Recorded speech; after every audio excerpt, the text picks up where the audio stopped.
This is American travel news. Nowadays, building the tight connection between other countries is difficult. Hello, Bill. Yes, good evening to you in Moscow and also in Russia, there in Volgograd specifically. Okay, how are you? I'm very well. I'm just starting the day here. It's early. Okay, Elena, hello. Hi, Alexandra. How are you? I'm good too. So it's already evening here, Yes, as you know. yes. Oksana, hello. Hello, How are you? I'm glad I'm to see you. so. So. Thanks. Okay, today we are going to speak about differences between countries. Now, for example, Russia and the United States. When it comes to the discussion about where the harmonizing relationship between different countries today becomes more significant than before. People hold various kinds of views. It is high time for us to review the truth behind this issue. I would like to invite you to an interview that I am confident will interest you. Today we have a special guest, Bill Boerum, Chairman Emeritus of Cities International, Washington, D.C. Bill is an international conference speaker. Oksana Maletina, candidate of philological science, assistant professor of the Department of Germanic and Romanic Philology, Belgrade State University. Oksana is a specialist of communication. Madushka Elena, PhD in Education, Director in Educational IT at Institute of Philology and Intercultural Communication, Belgrade State University. Bill, you are an international professional speaker and representative in Russia. Every year, you hold interesting and exciting lectures for students from Russia and different countries. What can you say about the international round table and panels in Belgrade, Russia? Well, I think that oftentimes students outside the United States, and including Russia, have a more sense of geography. They know more about the world and have an international perspective, appreciation for relationships between countries. And I certainly have found this true in the talks I've given with Russian students. Oftentimes, US students, while they are adventuresome travelers around the world, by and large, within the country at different educational levels, they really don't know that much about geography. So I'd say knowledge about geography is a big difference. And perhaps, I don't know this for sure, but I think probably American college students over the decades have been much more independent travelers. Mhm. Elena? So I have just a kind of sharing experience. So we have just all experienced taking part in International Forum Dialogue, Volgograd Dialogue, so you all know it. I know that many of you have been there. So it was organized by the Center of Public Diplomacy at my university, Volgograd State University. It has been organized for a couple of years. So it's not a new event. And usually it covers topical issues on global politics and security. And this year was not an exception. So I have heard various views on this event. So could you share your expectations on the forum and your past effects? So how did you feel at this event? Well, again, I've been there several times, at least four times, maybe even five times, starting in 2015, which I think was the second year that the forum was conducted. And what impressed me was two things: the caliber of the speakers, very good authorities from within Russia, both very qualified people from the university, of course, but elsewhere from different levels in the government in Russia, but then also from other countries were represented by the speakers. And importantly, also, there's the attendees, which from many, many countries, probably at least 15 to 17 countries, have attended. So I think the human element of this has been very positive, very good representation of qualified people. And that was my expectation. But my expectation was actually exceeded each year, again, by the caliber of speakers and of attendees. So it's excellent in that standpoint. Okay, now international relations introduce you to the world of political and the social historical impact of global development. You will learn about the different political systems and governing policies around the world, understanding how they connect with a broad range of international issues such as human rights, global poverty, climate change, and etc. So, and your question was about the Okay, effectiveness. so Elena, do you have any questions about this Right. theme?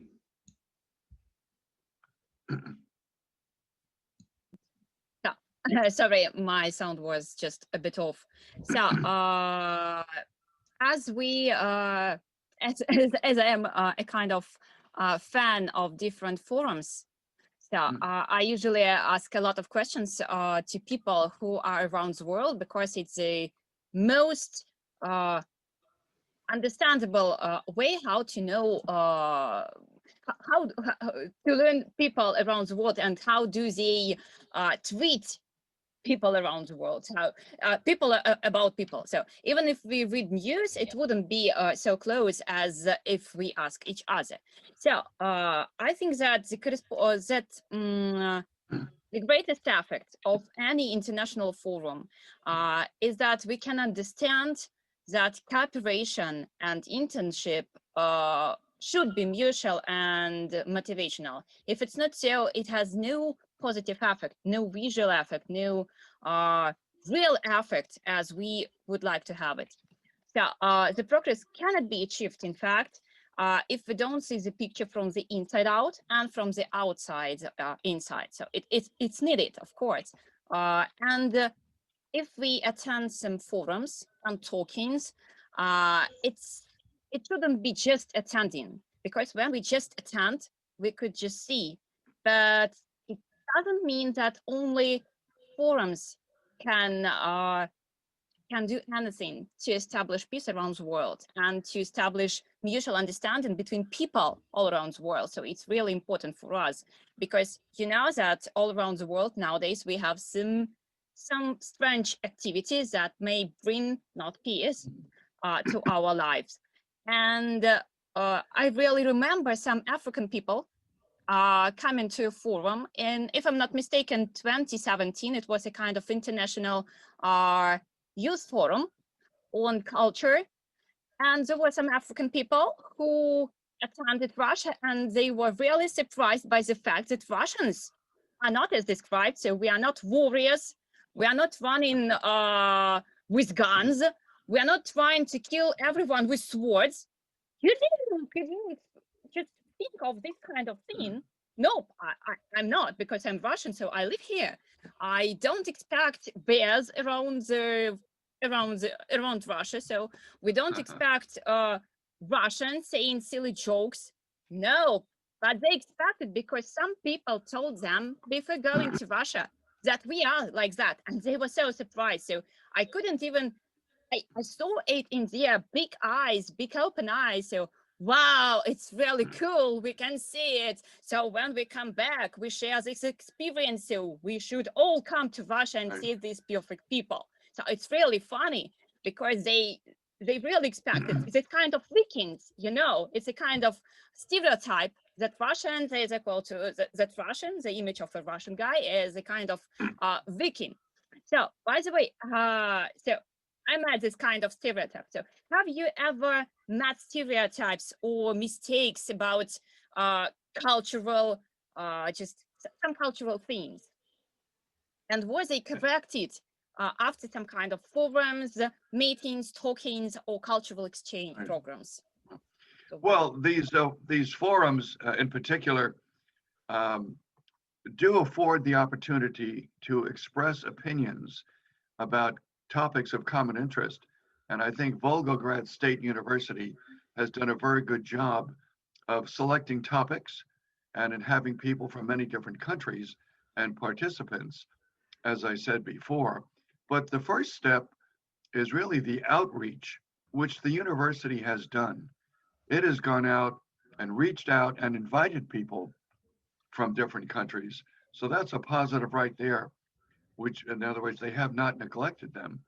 And I think that so often the image of Russia is the image of Moscow, Moscow as a government, or the Kremlin. And I think one of the big advantages, which to the forum, is that it's held in Volgograd. So it gives people the opportunity to come to a different part of Russia, to learn a simple thing where it is, and also to meet professors and not just government officials, to meet students. And I think the forum always makes sure to have sessions dedicated for students, and they're in the audience, and more so, they have the opportunity to ask questions as part of the program. So I think Volgograd's Center for Public Diplomacy and the university, and of course the city as host, has reached out across the world to invite people to participate, to ask questions, and to see another part of Russia, and also to importantly explain the history of the great battle that was fought there. So I think there are many positive things of having this forum where it is. Okay, world education is very popular with young generations nowadays. Everyone wants to study because knowledge is a contribution now for the future. Being educated means success and big opportunities. Other higher education institutions work quick to replace face-to-face lectures with online learning. Bill, what is the current education in the United States, and what can you say about distance education and distance learning in the United States? Well, maybe although there's some been facts. well, there's been a lot of sadness, disappointment that we've had to go to more distance learning, online learning, versus the in-person, both the students being on campus and interacting with each other, social aspect, the socialization being important. But I think this pandemic does have what we would call a silver lining. In other words, a good thing, that we're learning to use these technologies, and they've been delivered to us in what we say is a user-friendly format. Basically one click and you're there. So I think this is a big advantage. Now, way back almost 25 years ago, at least 20 years ago, I was heading up a small technology association or organization where technology people could have dialogue. We had a lot of meetings, also in-person meetings. They were educational. These were for adults. But then we worked hard on a concept at the time that was called distance learning. Distance learning. But it never really happened in the US until now. So I think coming out of the current situation, we will have more distance learning, I think quite a bit more, and especially involving international speakers and the participants, participation of students from around the world, and also professors. For example, just earlier this week, I had a similar type of meeting, Zoom meeting, with top administrators at Moscow State University, where we're planning to have more interaction between US and Russian professors. So I think there's going to be a lot of positive things that will come out of this. But right now in the US, people are sad that they can't have the in-person learning experience. Okay, Elena. So I can agree that we are all just stuck into distance education, and it's really engaging. So before these 2 years, we had never experienced distance learning in so much, in so much quantity, I think. And today we have to fight against distance education and also to support it. Of course, we have developed some competencies. Now we are much better than before that, of course. Now we can use Microsoft Teams. We could use And Google Zoom, Teams. a lot of programs. We could use Big Blue Button. My colleagues from Romania and France, they told me about Big Blue Button because they use it, and we use Microsoft Teams and Zoom, and we all have this digital experience. Now we are all digitalized. It's really good, I can say. But I can agree with Bill that our students and we too, we suffer from absence of communication. I mean, real communication. There is a lot of communication in our life because we communicate through Zoom, but in fact, this communication is only digital. We cannot touch each other. We cannot do anything to each other. So we don't feel it in life. And if we have only virtual communication, sometimes we lose touch with each other. And so we can have some difficulties with communication because we are hidden beside our cameras. And many people prefer even to hide behind black square things like have no camera and so on, just don't show me again. Yeah, they are afraid to show themselves. And when they go back to the classroom, and what do we see? Usually we have the same. They are a bit disorganized. They feel some difficulty communicated in person because now we all see them. Oh my God, it's so awful. Oh, can I go back to my room and close myself? Yeah, it's pretty funny, but it's fact now. So we have to deal with this generation of people who suffered from digitalization. And by the way, this is only one of the points. I think one of the really important facts is that we have difficulty with security. Now we are digitalized, so our classroom is not so protected. When we are at university, when we are at campus, so we have some security service, some guardians who protect us from visitors, from outside visitors, from strangers. So no one can enter university without permission or without noticing. So even if someone enters university, so we have some notice, we have some cameras, so we can track this person if he does or she does anything wrong. But as for digital classroom, sometimes we even don't know who this person is who enters. So we let him or her enter and we can have some difficulty. Of course, we shouldn't put hackers outside of the formula. We also have them. We have this difficulty when a lot of people suffer from hackers and they have a lot of personal data lost on the internet because we are all the time online and we have to share our, for example, passwords for the conference rooms. We have to share the IDs so to let our students to enter the classroom. And this is also a kind of difficulty.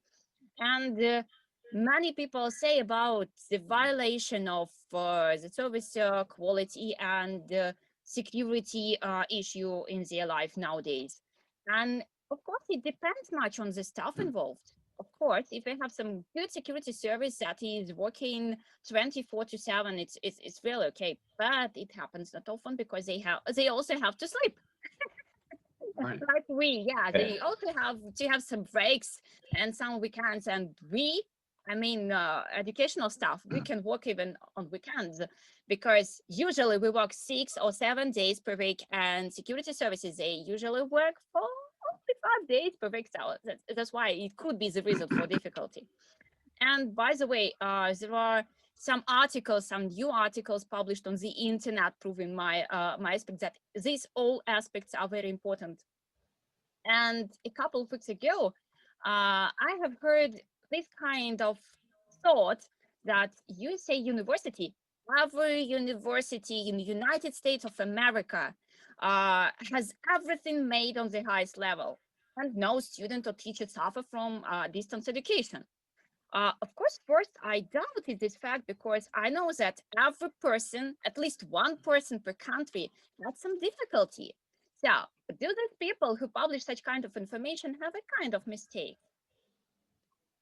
Bill? Well, well, in freedom of expression, which we value in the US, and there are now questions about freedom of expression, nonetheless, different points of view can emerge, whether it's a YouTube video or something that's published, to state a point of view. And privacy is what we would call it here, is of concern. There are examples of bad things happening. But actually, I think there's been better communication between people on a secure basis.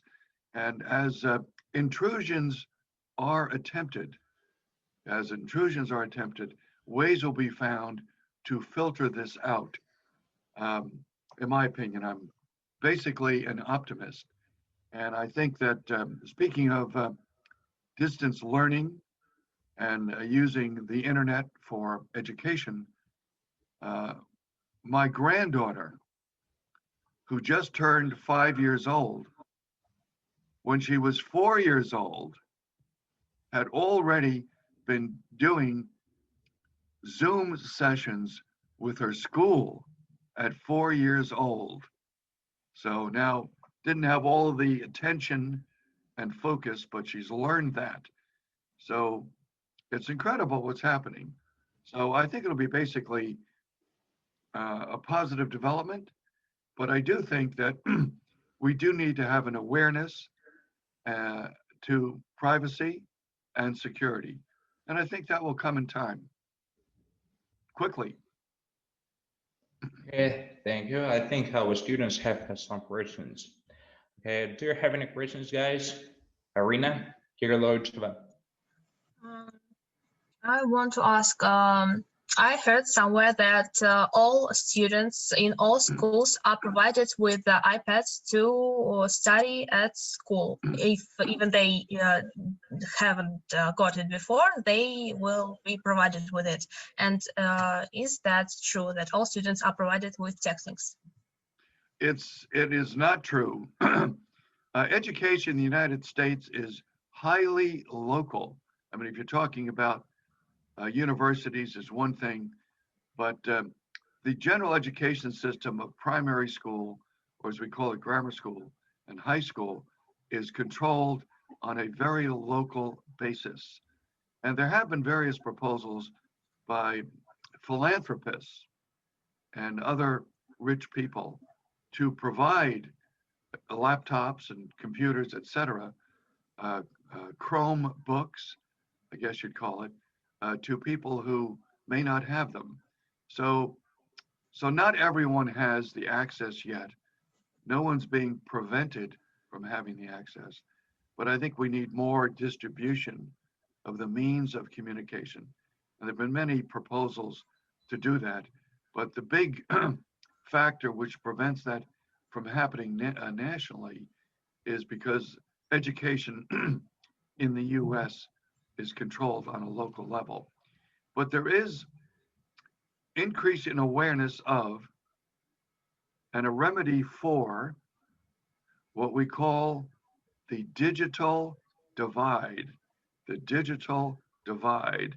In other words, where access or machines are not available to everyone in society because of the cost, that something has to be done about that. So the awareness is there and steps are taken, but most of them are highly local. Okay. Who will be next?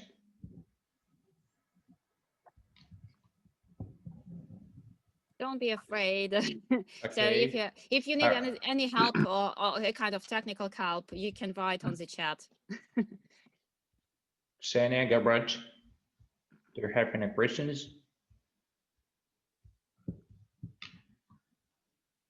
Arena, continue, please. Can I ask not about distant learning? Go ahead. You're asking about distance learning? Now, In I what want to ask you about situation with railways in America, Oh, about this type of transport. well, that's a good question. You know, railroads were very important in the US in the 19th century and going into the 20th century. But the first thing that changed all of that was the mass production of automobiles and low cost production. And then also the financing of buying automobiles. And I'm speaking in a broad and general sense, but I think it is true that the automobile for personal or passenger transportation vastly overtook railroads. And I have the feeling that in Europe, that was not the case, perhaps also in Russia. That so I think the US popularized the automobile, mass production, low cost, and very importantly, the financing of automobile purchases was significant. And along with that, something else, which was the relative low cost of gasoline, you know, the fuel for automobiles. So all of those things made rail travel less popular. But it also, there was within the railroad industry, monopolies developed, for one thing. There was unionization of workers that had work rules. So those things tended to, in my view, inhibit innovation and to drive up cost. Okay, so so it was only in the middle of the 20th century, 1960s, 1970s, that it was realized that something needed to be done about the railroad system in the United States, because the rails and the tracks had fallen into disrepair. So some things were done, long story, but that still doesn't, rail transportation for people is not that big in the US. So as big as it may be in Europe, I must say. Another thing I wanted to mention is an important thing that happened in the 1950s and 1960s under President Eisenhower, who was in the 1950s. He, when you speak of Eisenhower today, with decades from his time, believe it or not, he is more known for the #1 domestic achievement, which was the building of the interstate highway system. So that made smooth roads, well-designed roads throughout the United States.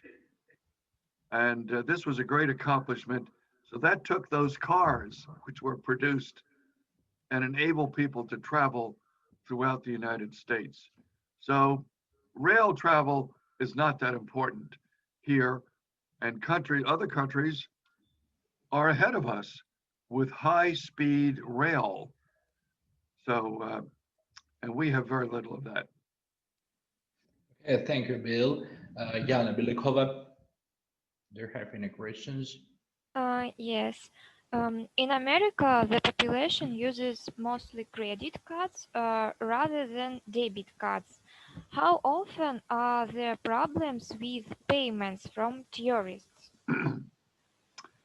Well, let me first say, as a former banker, I spent 25 years in the banking industry and also in what's called risk management of losses from credit cards, as an example. Credit in the United States was developed more extensively than in other countries. It just happened that we had banks here, many, many banks, many thousands of banks, and they wanted to have the business of working people, of consumers. So what was called consumer credit developed early in the US. And then credit cards were introduced in the US in the 1960s. And and that was before many, many other countries. And they became extensively used by the public. And there were many credit card companies, people that issued cards, not just banks. So consumer credit and credit cards came to be more used by Americans than in other countries, and very conveniently used. And then technology was introduced. So we came into debit cards. I don't know what the statistics are for debit card usage versus credit card usage. I wouldn't be surprised if it's now greater than credit cards, but the use of credit cards has a long history. And it was something which the loss experience, let's call it that, the loss experience, that's what they term it, was very carefully tracked by the banking authorities, by the banks themselves, and a lot of automation was introduced to manage credit, to manage the use of credit card and software and various analytic systems. So I can't tell you, because I'm no longer in the industry, the losses that are associated if there's a difference with more from credit cards, more from debit, probably much more from credit cards, only because the debit card is a matter of fraud. In other words, with the debit card, either it works or it doesn't. And someone's going to have to steal your card, but either they get your money or they don't. But with credit cards, it's not just a matter of fraud, but it's also a matter of whether the person, if it's used by the correct person, whether they'll pay what's owed. So I would say there are probably more credit losses associated with credit cards versus debit cards. But there are fraud systems that have been developed to manage the risk for the card issuer. As I said, I used to be, in fact, I was with a technology company that sold fraud detection software and that sold and developed software to manage credit.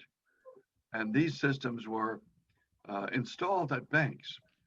So anyway, long history of credit in the US, long history of credit cards, but a lot of sophisticated systems are now in place to manage it. I'm sure there are still losses, no question about that, but I don't have the recent statistics. Okay, now next, now Maria. Oh, excuse me, if I may say, if someone is not happy with my answer, say, wait a minute, give me a better answer, tell me more. I'm happy to do that. Mary? America is a country of workaholics. Where do Americans most often go on vacation? They most often go to the beach. We're surrounded by water.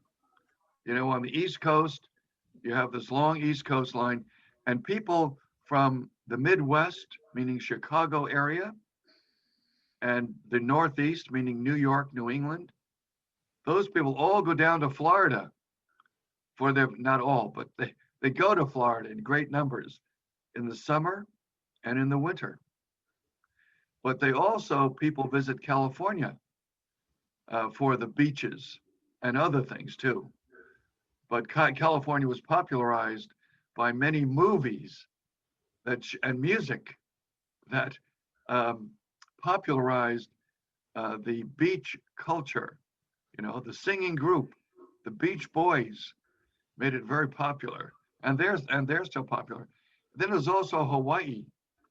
People from particularly California and the west coast of the U.S., Oregon and Washington State, go to Hawaii.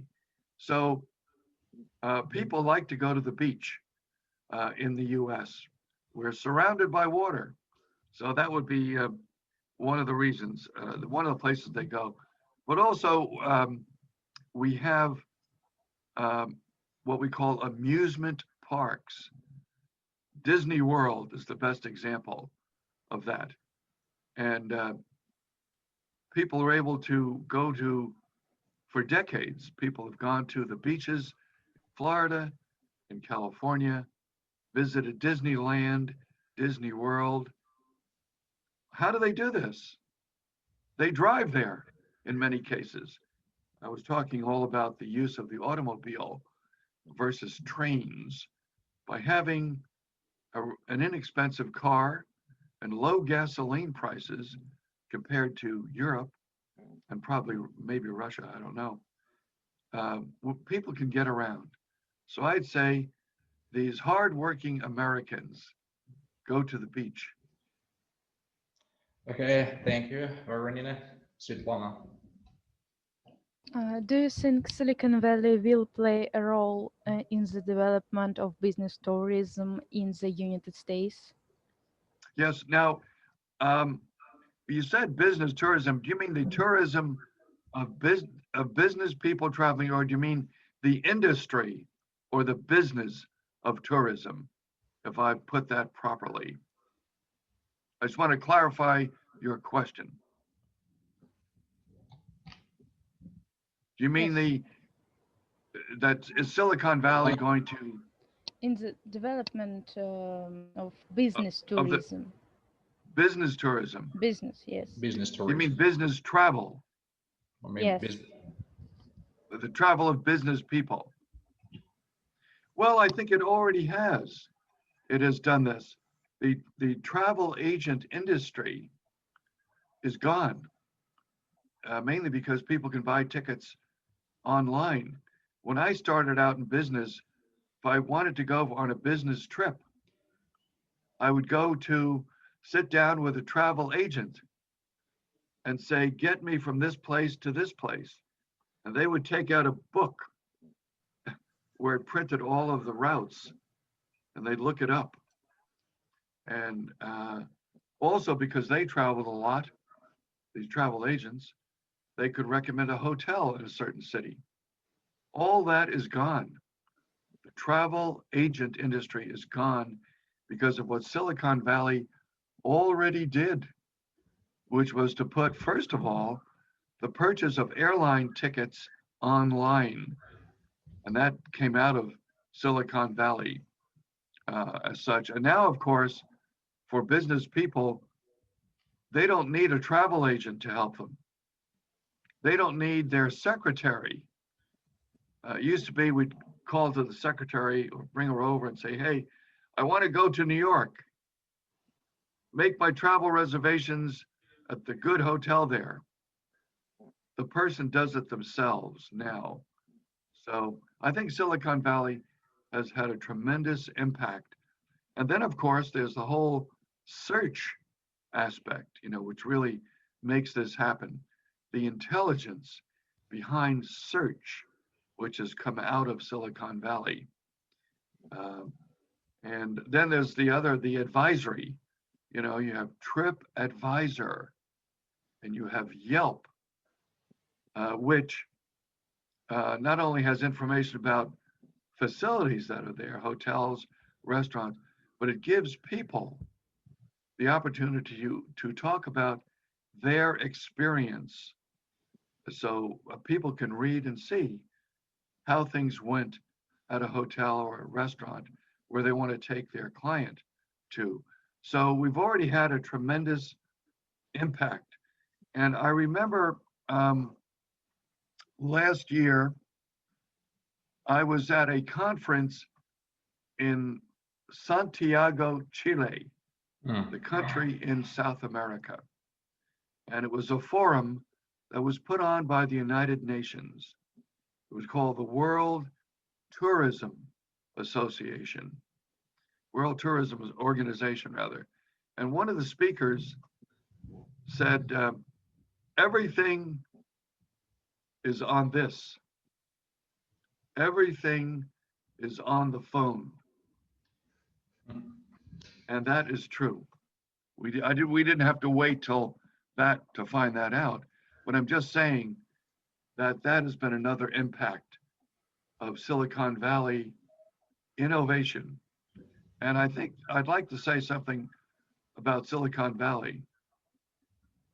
It is a place, it's an area south of San Francisco, or by some definition, maybe including San Francisco, but it's very democratized. Although there are big companies, the innovation comes from the small companies, from the startups, as we call them. So the innovation is very democratic. Okay, thank you, Bill. Bill and Elena, Oksana, and students, thank you for your attention. It was a very interesting and amazing meeting. I hope that we will meet again and discuss important and interesting issues of education, science, traveling, and other aspects of international relations between different countries, for example, the United States and Russia. Thank you, Bill. Well, thank you very much for this opportunity. And I'm so happy that you had these bright students come up with these questions, these challenging questions. So thank you very much. Thank you, Oksana. Thank you, Elena. Thank you, Bye-bye. too. Thank you. Bye. Thank you. See you later. Goodbye. Hope to see you all Thank you. again. See you.